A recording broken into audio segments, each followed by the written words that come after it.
Blog Talk Radio.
Hello and welcome to another episode of Songs of Selah here on 17 Numa Radio.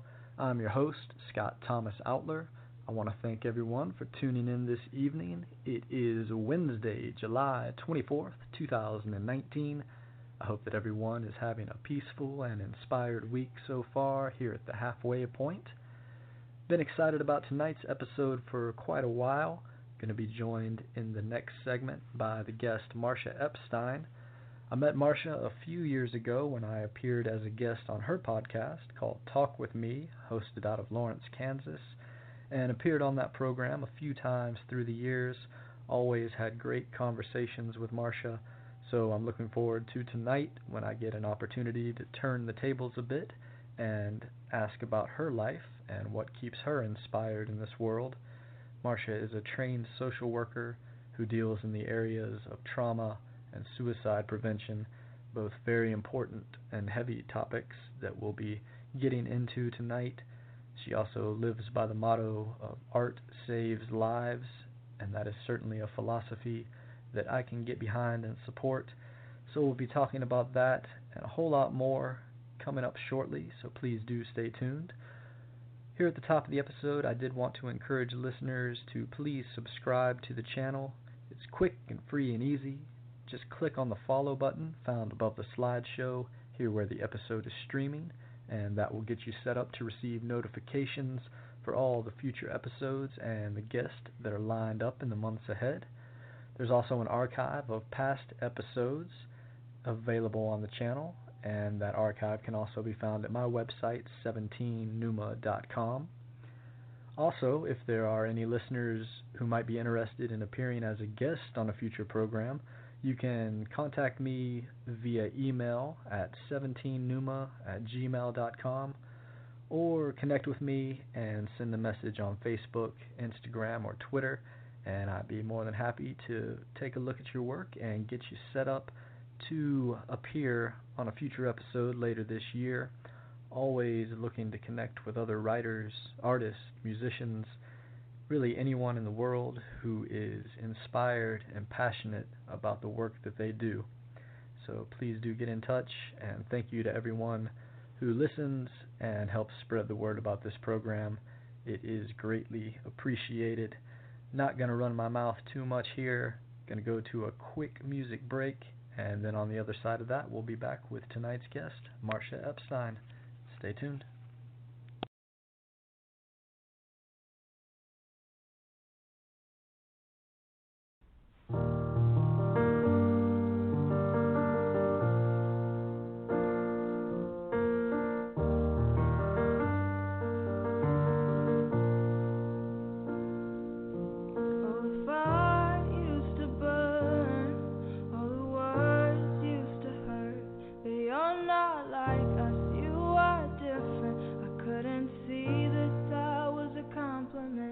The last thing I want now is to be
back to Songs of Selah. That was Golden by Ruth B. And tonight's guest, Marcia Epstein, is a highly trained social work professional who uses her training, life experience, and compassion to help people stick around long enough to develop skills for coping with life's ups and downs to get to a life with joys. She works mostly with people who live with suicidal thoughts and attempts, people who are grieving, people who have experienced trauma. And since 2014 began, Marcia has been talking with a lot of artists in real life and through her podcast, Talk With Me, and hosting art events that feature poetry, including the annual Words Save Lives each year on World Suicide Prevention Day, September 10th. Marcia, thanks so much for joining the program tonight. How are you doing? Hey, I'm good, Scott. It's so nice to get to talk to you. We've been planning, and here I am sitting at a desk that's pictured in one of those photos with books of poetry all around me, and also it's a bay window area, so I don't know how loud the cicadas are on the recording end, but I can't do anything about that. That's actually perfect because I'm sitting in my room and there are crickets chirping and having a serenade outside here too, so I guess we'll just have a big chorus. All right.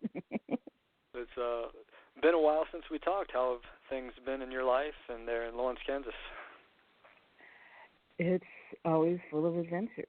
Some of the harder ones and some of the easier ones. Some of the funner ones and some of the not fun ones, you know. And that was real life. That is how this life seems to go. I wanted to start things off here. A couple of your mottos: art saves lives, and love really is the answer. Those are some pretty good philosophies to have as a core. Where do you think those come from for you?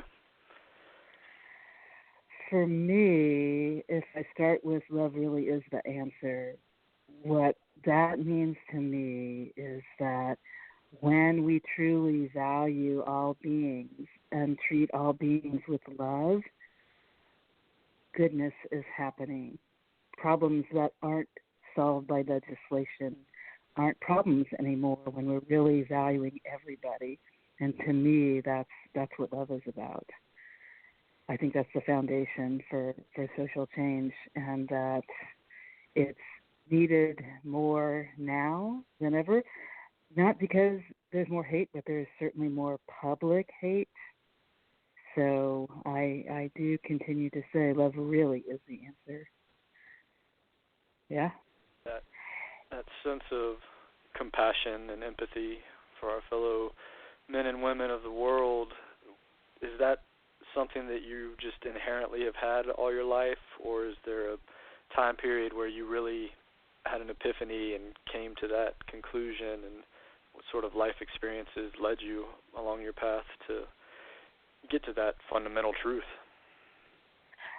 I suspect for me it's like it is for a lot of people. In fact, there was this, I'm not going to say too much of it up, there was this Atlantic Journal article about how our brains work at different decades of life and how creativity peaks to a certain point, and then the ability to integrate, to synthesize ideas comes out strongly.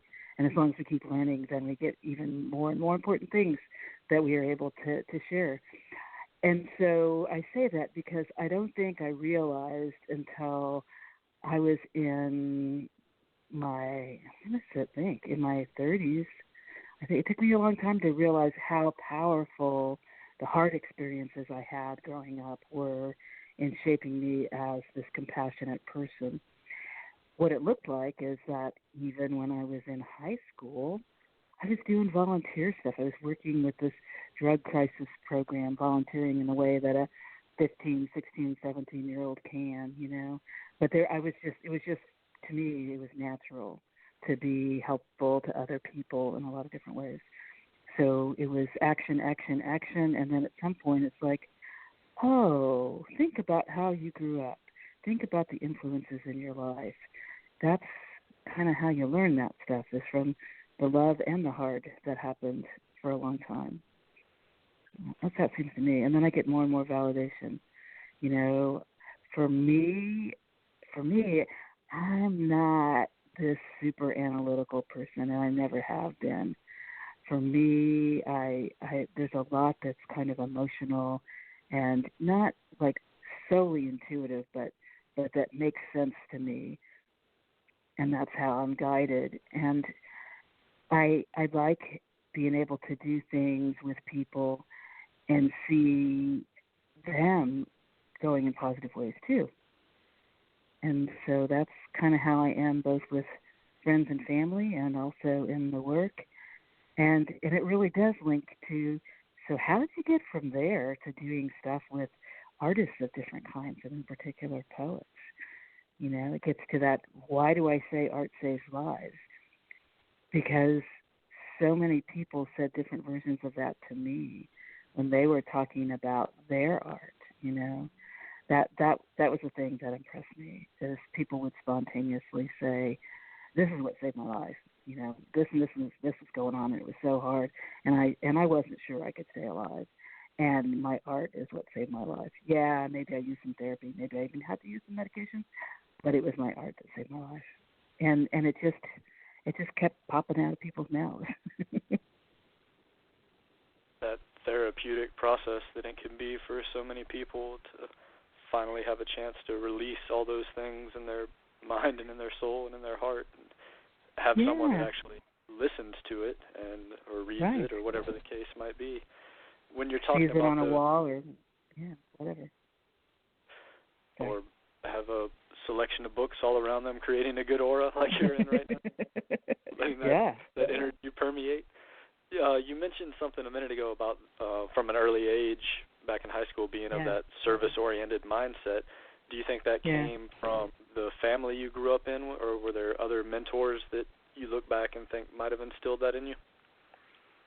The subtle, that I didn't recognize until later, influence to be able to help other people definitely came from my maternal grandparents, who were immigrants and were very grateful for the life they built in the United States, and expressed that in part through a variety of service things that they did.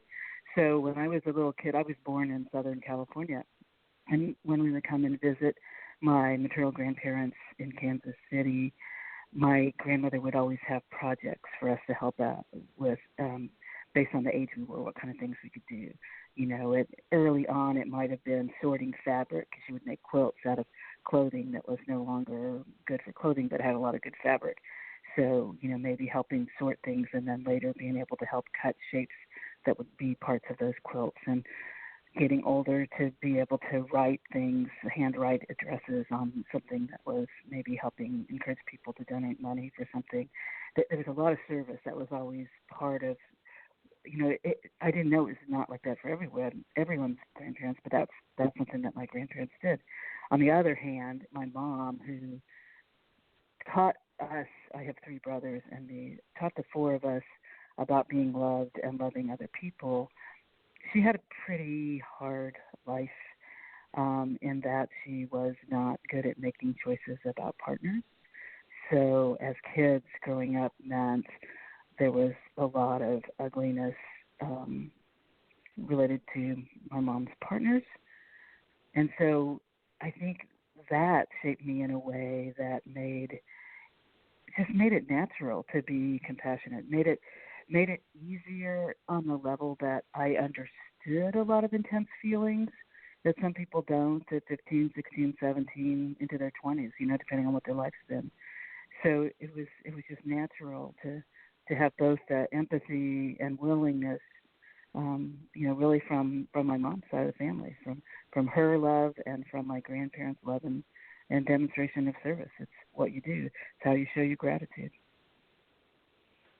And so, building upon that foundation that you had, when did you decide that it was a career path that you wanted to go down and train to be in social work? Well, I'm not real smart on the choices. It's sort of like I'm living my life, and then I recognize some things that I'm doing and maybe grow into that more. So I had done some volunteering, as I mentioned, when I was in high school. Then I came here to Lawrence, Kansas to go to the university. And as soon as I found out there was this crisis center, it's like, oh, I want to be doing that. It's kind of like what I was doing, but more. And so I started volunteering and loved it and loved all the people that I was volunteering alongside of, as well as the people who were trusting us to be helpful to them. So I loved all parts of it. And I loved helping strengthen that center. So the director who was there when I was first a volunteer, when he was getting ready to leave, I asked if I could be on the committee to help hire the next director. And when he decided 2 years was enough of that, I said, I'd really like to be on the selection committee again. And Alan Johnson said, no, because you're going to apply for the job this time. And I'm like, well, I don't even have my degree because I had dropped out of school. And he's like, you're going to apply for the job.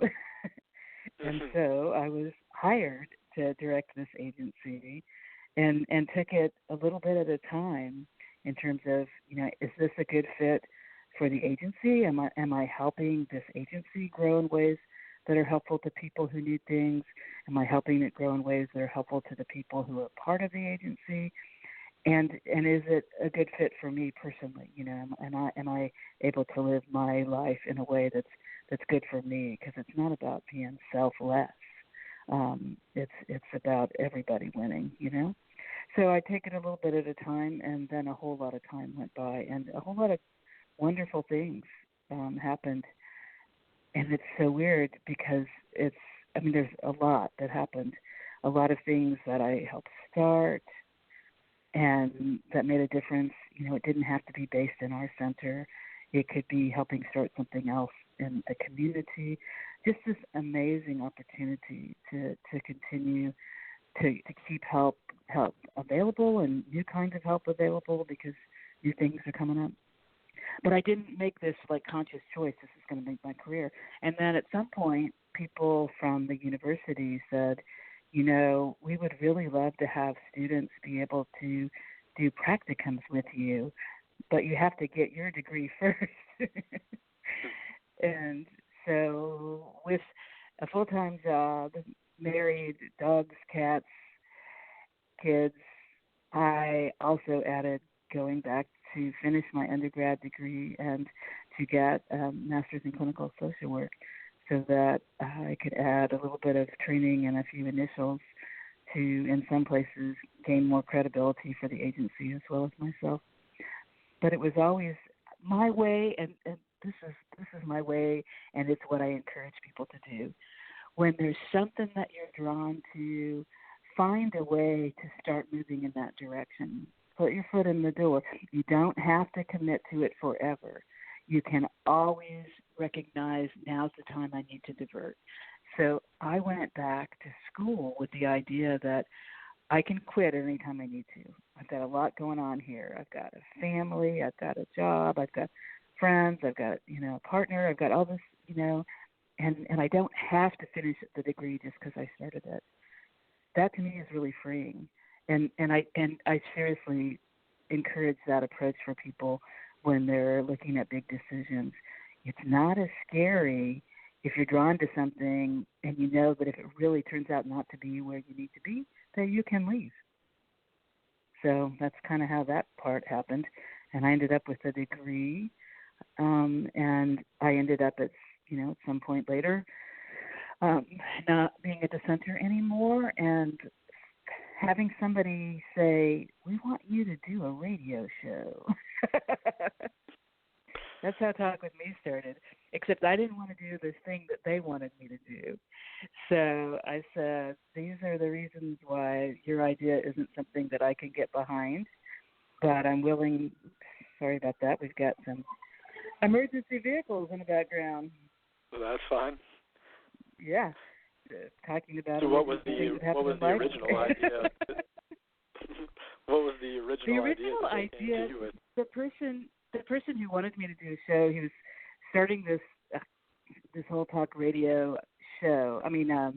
Station, an internet radio station that was going to be a talk radio station, different kinds of shows, and had the companion station that he's kept always, which was a music station. And these are both internet stations. and he wanted me to do on-air counseling. And I explained to him that for a lot of reasons that was not safe enough for people who might want help. And so, no, I would not do that. But I'd be willing to have conversations with other people about some topics that relate to, stuff in life. And so for a while it was a different kind of guest, not so much artist. And then, well, honestly, the turning point, which it sounds kind of cheesy, but honestly, the turning point for me was I was always looking at content online, things, new things related to some of the topics that I was going to have as a theme for a certain show. And I came across the spoken word poem "Instructions for a Bad Day" by Shane Koisen, who's a Canadian-based spoken word poet. And it's a beautiful poem. There's a wonderful with video of scenes that go with it. And what happened to me was I realized that here was this whole thing in art that was happening where the same conversations that we might have on a crisis line or in crisis text or in therapy rooms were happening in a public way through art. The song that you played, which when I sent it to you, I didn't actually know that you would maybe play it on this show, but Ruth B's song "Golden," it's about that, moving away from the judgment and realizing the beauty that you are.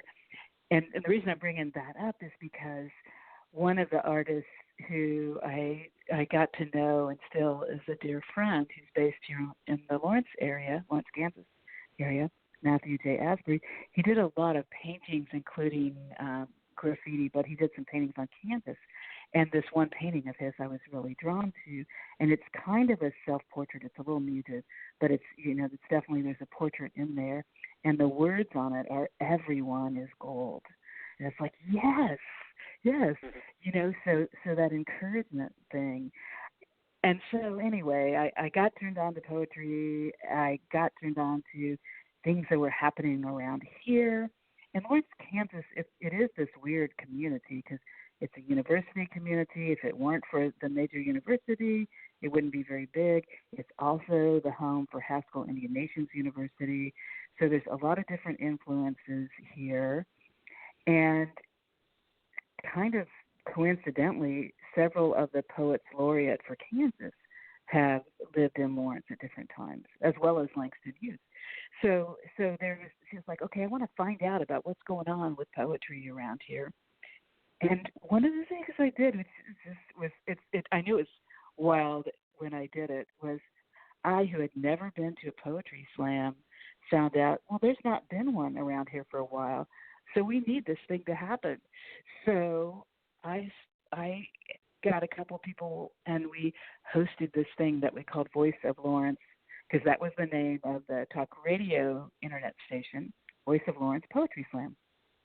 And we set up this slam, and we had rounds of slam, and in between, we also had rounds of people reading who didn't want to compete. And we had, I met my dear friend, C. Luce, who's a poet in Omaha, Nebraska. He came down with some friends to compete in the slam. So I did this thing, and it was awesome. And probably because I didn't know, a lot about what it was supposed to do, I did things differently. Our judges were chosen in advance, and I invited a really diverse set of judges. So we had a slam where we had academic poets, we had old poets, we had young poets, we had street poets, we had classical poets. We had, a set of people who, like, there were 75 or something people in this whole room, people who'd never been in the same room together and never heard some of the different kinds of poetry. It was so, so beautiful that it was like, I'm hooked, man. I'm going to help make this happen as long as it's needed. And there was this crew of poets that they called themselves the Redtail Collective. Megan McHenry was the one spearheading that at that time. And before her, a woman named Sarah Glass, who's now out in California. Her stage name is Miss conception. There were these people, so there were some natural links with Lawrence, and then it just kind of spread. Like I was looking at some note that I had. I put a lot of notes in my, like with my contact information with people, and I don't know if this is right, but I wrote down at some point that you and I connected because you heard the Talk With Me episode with John Yamris, who's a poet who's based in Pennsylvania. And that was the thing that got you thinking, well, maybe this podcast would be okay to do. I don't know this woman in Lawrence, Kansas. I don't know.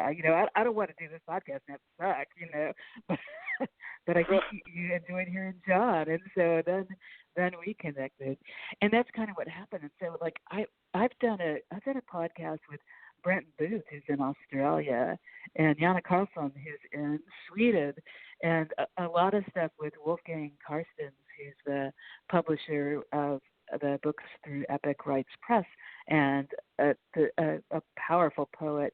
And this, just the connection, it was just like social media and the internet's supposed to work. Connections. So Mark Statman, who lives in Oaxaca, Mexico, just these cool things. And it was, people knew somebody and they loved doing this stuff. And anyway, so there you go. Art connects.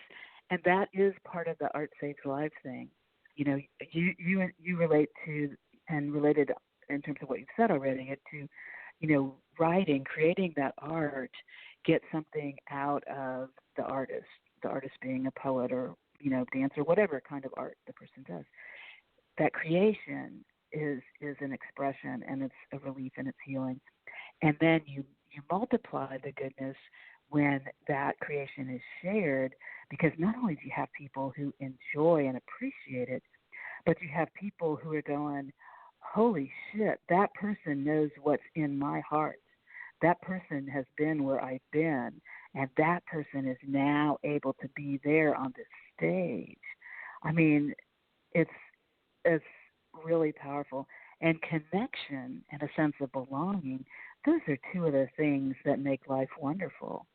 And I've done actually conference presentations on the professional side with reducing suicide risk about how the research on what makes us safe from acting on suicide demonstrates that art saves lives.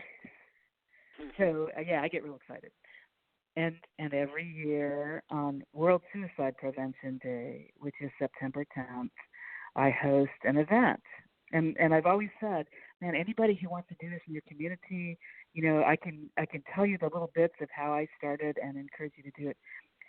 We get people together. We create this amazing safe space. And now it started with all poets.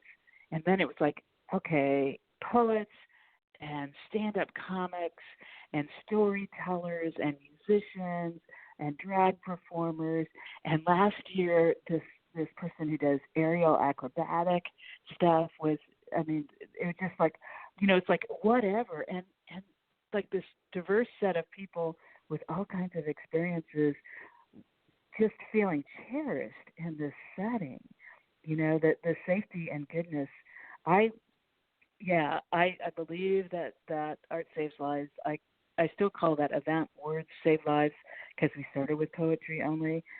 And it's blessed. And, and the laughter part needs to be part of it too. Like that was one thing I learned about when I scheduled that event is I alternate themes in terms of tones, like when I'm setting up the schedule. Because if I listen to too much intensity, I'm going to keep that intensity. If I listen to some intensity and go, yes, that person gets it, and then somebody else lightens it up, then I can breathe again, and I can get up off the chair. I haven't melted into a puddle, and so that's another part of Words Save Lives, and something with some of the readings I've been to that I have enjoyed the most. It's that diversity within the set of within the tone of the different things that are being read, for example. Anyway, I think art is super important. I think like last fall, I saw this article about this thing called the Future Perfect Project. these two wonderful people, James Lacine and Ryan Amador. James is a writer, an actor. Ryan is a musician. They met, they connected, and they do these workshops all across the country that are basically storytelling workshops for an audience of queer youth or queer-friendly youth, depending on where they are, where they're bringing kids together, and the kids get to create a song together, perform it together, work together on creating art this day or this week, depending on the extent of the workshops. Future Perfect Project, and it's art being a tool for people connecting and feeling valued. I look at some, because some of my work that I do is with youth, in particular youth who are transgender or gender nonconforming, non-binary, and I look at where some of those kids are now. Maybe they're approaching their senior year in high school, and seeing the confidence that they didn't have, not just because of me, but because of this variety of things that they've been doing, experiencing, and for so many, man, their art is a big part of that. So, yeah, I'm a big believer in art. And I'm going to say what I always say on my own podcast. People, spend some money on that art. When I was getting ready for today, I was thinking I should say something about something that's, something recent, and I was like, oh, God, I've got probably about a dozen new poetry books that either have been gifts or I've bought in the past couple of months.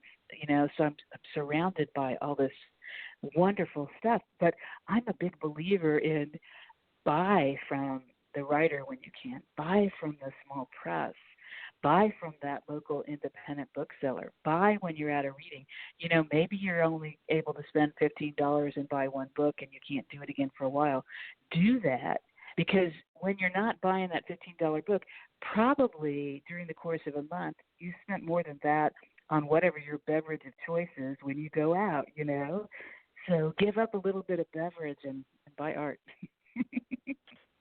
Absolutely. Yes, do it. Such an important message to buy local, whether it's with art or whether it's with the food that people are producing, right. And keep those communities that you were talking about enhanced and everyone inspired. Absolutely. And able to bring out their best unique expression. There's one thing that you touched on a moment ago where you were talking about setting up the schedule with different degrees of work, some heavier and then bringing on the lighter stuff with that intensity. And that's a question that I had when you're dealing in the type of work that you do with the trauma and the suicide prevention, and you're dealing with those heavy subjects all the time and having to have that empathy and compassion for these other people. How do you find that balance of maintaining your own well-being in life and still being able to give so much of yourself to others? Well, I'm not going to say it's always easy. I was thinking, like, one thing, though, that's natural for me is I find things to laugh about every day. And even in intense work with people, we probably are going to be laughing about something during that time. Even in the suicide bereavement group that I have, we can have times of tears during a session, during a group meeting, and we always also have some laughter.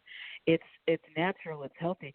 And I felt so complimented when a poet in Missouri, Victor Clemenser, quote, he says, "As my friend Marcia Epstein says, without laughter we explode, and that's just not pretty." And that's the thing, It's like we can't always be serious. So for me, I mean, honestly, I had to kind of talk myself up for tonight. And the reason is because there's stuff going on behind the scenes that's really hard. I had a dear friend who died of suicide on the 14th, and this is only the 24th. 10 days ago he died. Somebody I've known for a long time who was a mental health advocate who did all kinds of help for other people, and that is weighing heavily on me.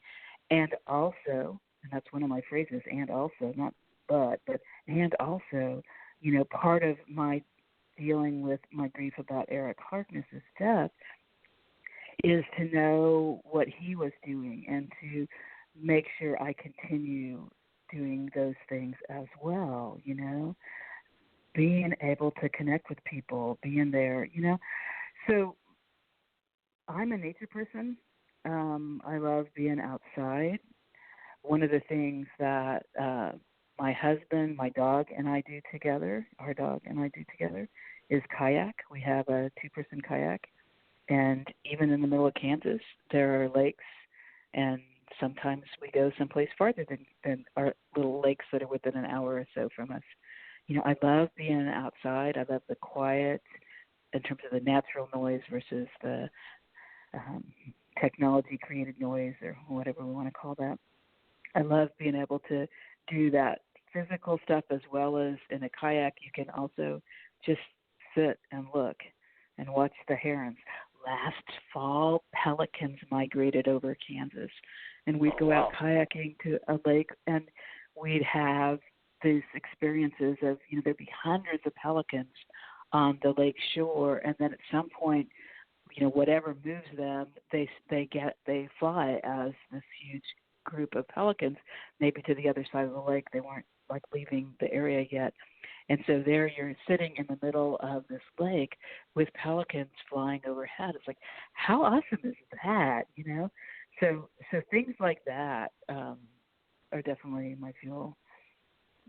I need to laugh. I need nature. Yeah.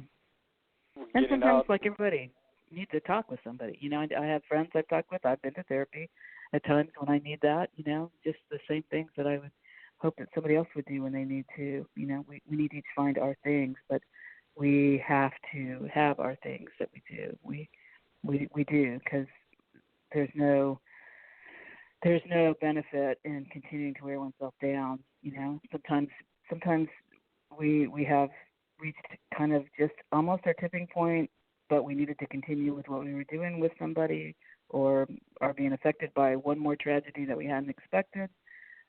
And then we need to find those ways of doing the things that are caring for ourselves, things we can do ourselves, people that we turn to, you know, whatever the kinds of things are.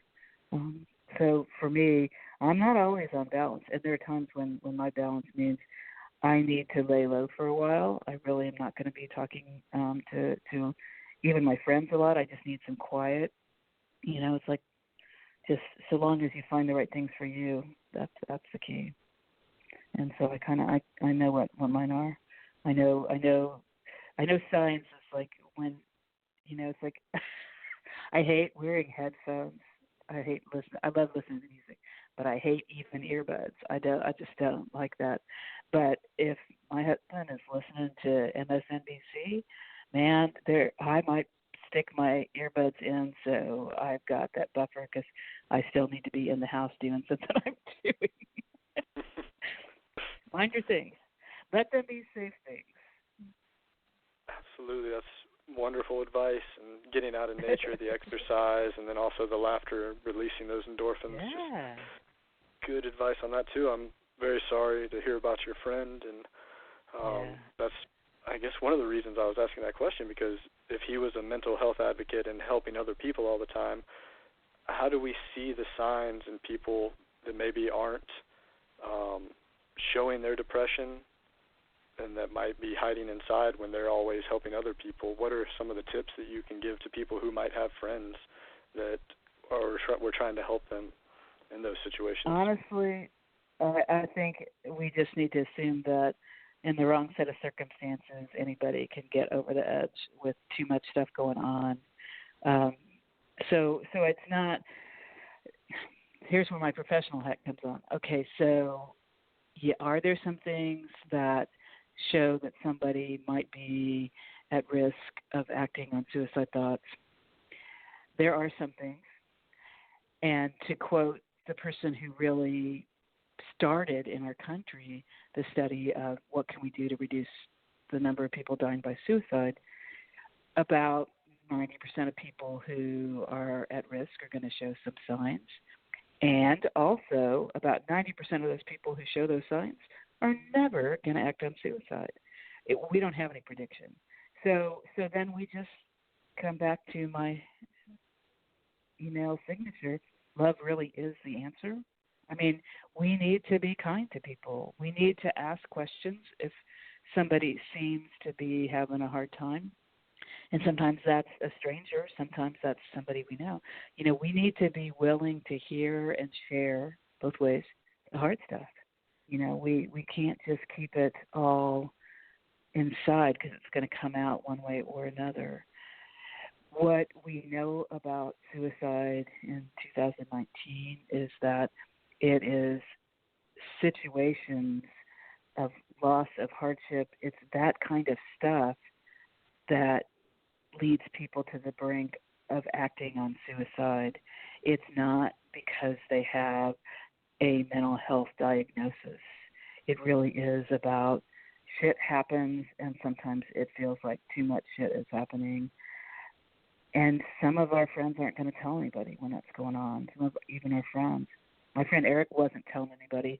He was telling people about, he had been open forever about his past struggles with suicide attempts, hospitalizations, but he wasn't telling anybody in those final weeks or days that he was close to suicide.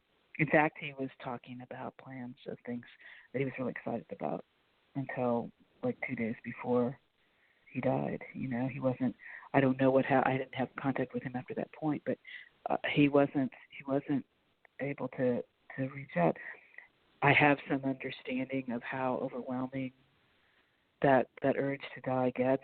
It's more like life isn't livable. There's no other choice than to die.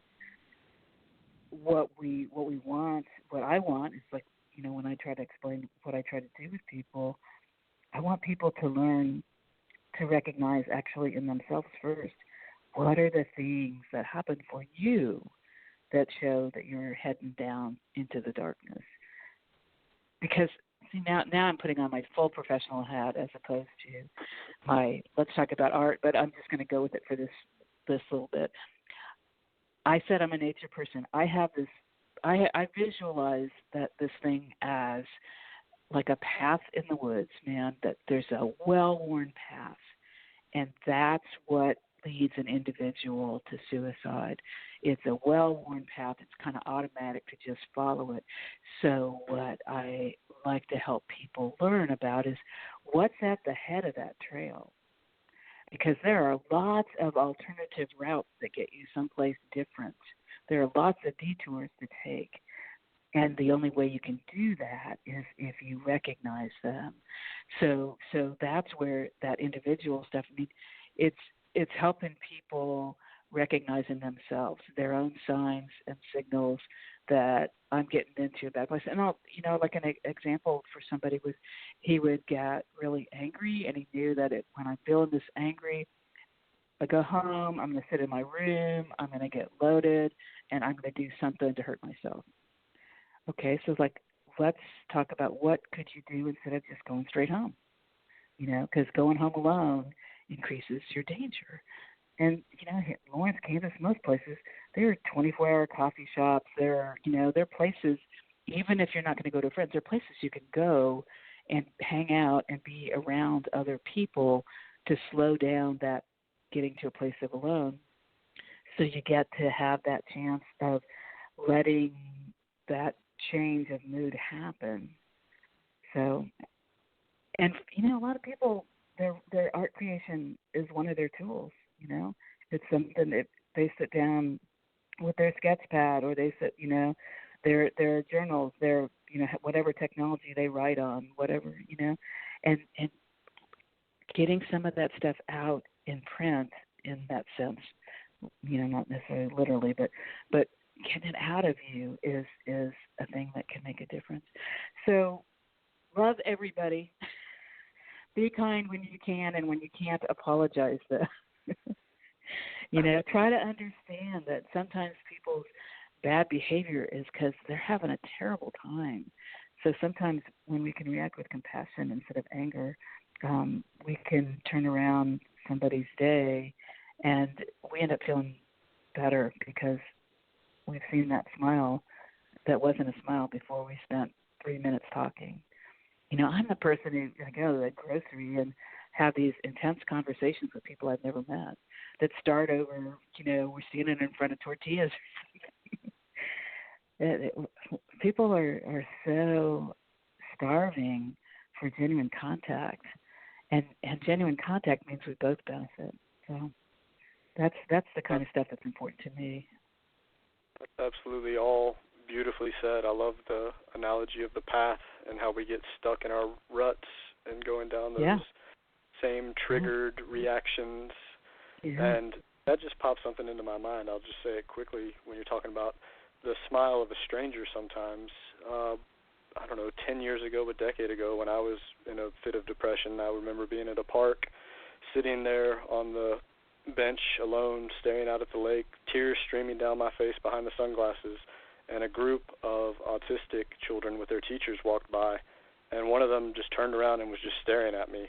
And in that moment, it was such a sign of grace and of just the compassion that was coming off that person that it really was a healing moment and a great time of despair. I've never spoken about that anywhere, but it just reminded me of that when you were talking. And so I think that idea of loving kindness and just being gracious and good and decent to other human beings is so important. And so this smile thing we have to qualify, like, don't be creepy with people.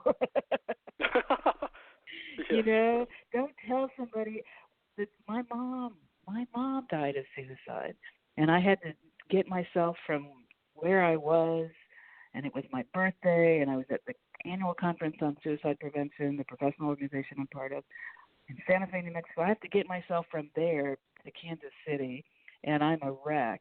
And in Santa Fe, there's no airport in Santa Fe, so like you take a shuttle to Albuquerque. You have to get to Albuquerque that's the nearest airport. So my friends arrange this stuff because I can't deal with the stupid questions from the Southwest about why I'm changing the flight and what mortuary. It's like, I don't fucking know. I just need to get home, So anyway, the shuttle driver looks at me and says, "It's a beautiful day. You should be smiling." I'm like, you have no idea what kind of day it is in my world, man. I didn't say that, but it's like, there's that part too, not to be pushy, not to assume that everybody is having the kind of day, the kind of hour that they can just turn around. And so there's something about, smiling at somebody, seeing their reaction. And like with your friends, man, if you ask one of your friends, let me really know, how are you? Ask it like you mean it. Don't how are you? They're supposed to say fine, and then you change to whatever thing you really want to talk about. Slow down and be willing to listen. Anyway, but to me, the biggest thing about this whole idea of what's going to make a difference, what's going to turn around some of the things that are happening in our country, both with suicide deaths, they've now been labeled deaths of despair with opioids and alcohol and suicide. Part of it is we've got to connect with people. We've got to really connect with people. That's not just about asking somebody, are you thinking about killing yourself? That's about being interested way before it gets to that point. That's about, opening up your reading and welcoming that first-time poet who gets up to the mic and drops their phone or their papers and is feeling humiliated, and somebody says, "It's all cool, man. Just take a breath, take your time. We got, it's about encouraging people, and including people. And there's huge stuff that we can all do to be kind, and then it kind of becomes a habit, that you just. It's just what you do out in the world. I didn't make a choice one day, like, I'm going to try to be nicer to more people. It's just natural for me. I'm sure I know I didn't always do it. I wouldn't always have had the confidence to do it, But we can make a difference with people we know, people we don't know. Maybe some artists, I've had artist friends who are like, I want to do something. There's so much youth and struggling in different ways. Like, cool, then open up some space, some activity that you can bring kids into. What is about writing poetry. So, put out the word that you're going to be at X community center, library, whatever, and you're there to help kids who want to be writing some poetry to do that, whatever your gift is, find ways of connecting with people around that. I don't tell people, well, make a donation to this cause that has suicide in their name. It's like, what is going to help people feel good, have lives that they enjoy? Help with that stuff, which gets back to art, man. Everybody who's making art, man, just keep doing it. Seriously, keep doing it. And when you can, do it as in a group way. Find your people, and sometimes do events together that include, maybe like one of the events in Lawrence. There's always a 10-spot open mic before the featured performers. So it gives other people a chance to get up there on the, in front of that mic, and just thinking about things you can do that are things you kind of know how to do, your gift, and share that in a way that helps nurture other people.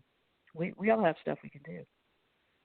Absolutely, and that gets back to something you were talking about just a moment ago, having the courage to put yourself out there, and I think that comes with people that have the love for themselves can then reflect that back into the world, and when you're dealing with your gifts, as you just mentioned, whatever you're passionate about, being able to shine that back out and share it as well. A lot of great points that you're bringing up here tonight. It's been a pleasure talking with you. We've got about 5 minutes here left, and so I was wondering maybe you could talk a little bit more about your upcoming show on September 10th and where people can find more information about it if they want to come out and be part of it.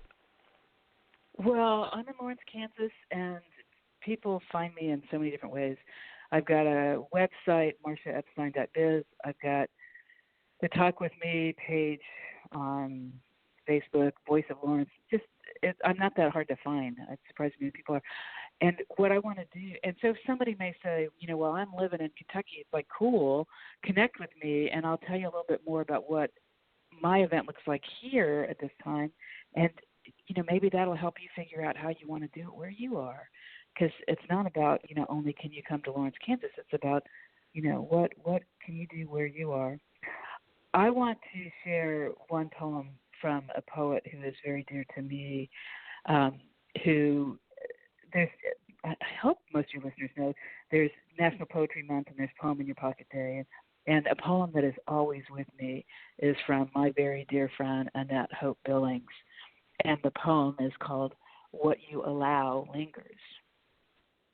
What you allow lingers. What you invite stays put. So speak rudely to discord and its sullen sisters. Turn a cold shoulder to bigotry in all its disguises. Ignore the bell when jealousy rings. Stop violence at the door like a stranger. Usher in joy like a long-lost friend. Take its coat, its hat. Entertain peace. Chat up passion. Pamper generosity. Give the guest room to justice. Make your life poorly suited for anything but goodness. Sweep the porch and place a welcome mat for love. When hate knocks, act like you've moved.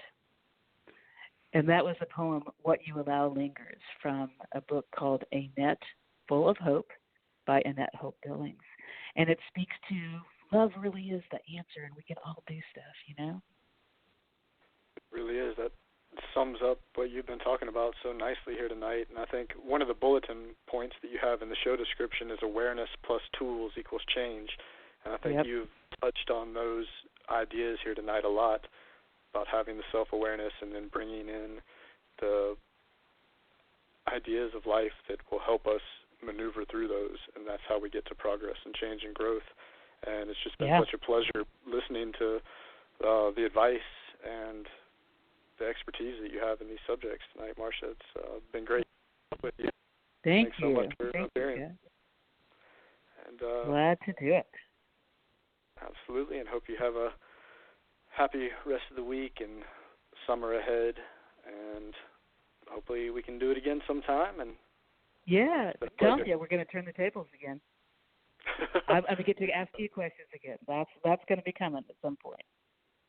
Thank you for having me. Thanks to the listeners, and I know I've enjoyed episodes that I've been listening to, so folks, keep on listening. Thank you so much, Marcia. Have a great evening. You're welcome. Thanks. So long. So thanks to Marcia Epstein for joining the program tonight. One of my favorite episodes so far, for sure. A lot of great wisdom coming out this past hour. Thank you, everyone, for listening, and we'll be back with the next episode on Monday, July 29th with Alexis Renee Fancher at 9 p.m. Eastern. Hope to hear from you next Monday. Take care, everyone. Selah.